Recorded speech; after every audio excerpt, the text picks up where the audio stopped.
Ahojte všetci, ahojte priatelia. Takže dneska je nejaká sobotička. Včera bolo piatok 13.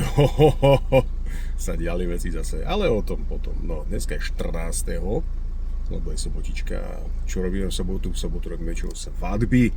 No a dneska ideme ďaleko.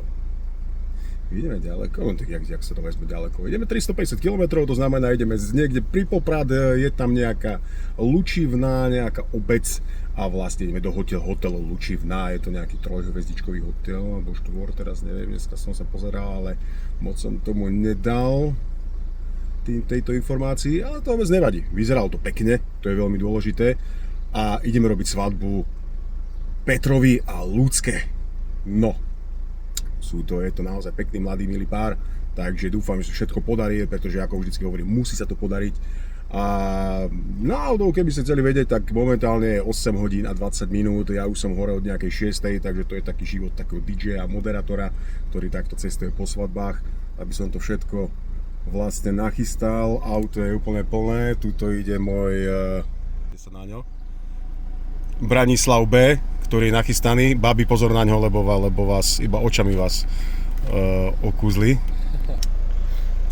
To môjho krásneho kamaráta som zobral dneska, lebo sa im ponúkol, že po dlhej dobe, že by zase som išiel na nejakú svadbu, lebo už sme boli raz v Košiciach, úplne mega veľa.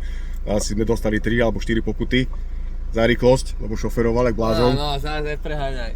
Áno, tak dobre, iba 2 sme dostali za rýchlosť.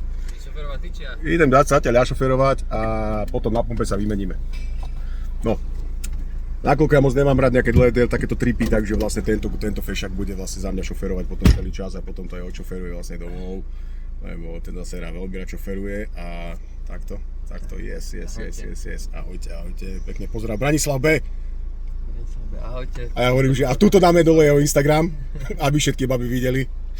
Všetky družičky mi dneska ukrade na svadbe, uvidíte. Musíš natočiť, keď budem pekne oblečený, ale no, však určite, ale tiež som vyzerám jak sedlák, no, to je krátke gate a tieto tričko. Dobre, ideme, máme cestu 3,5 hodiny pred sebou, 8 hodín 30 minút, takže o 12 by sme mali byť tam, keď sa nič nestane. Auto vyservisované, všetko je v poriadku, takže mali by sme dojsť úplne na topku. V priebehu dňa vás budeme informovať, ako to budú padne nejaké krásne, nejaké zábery.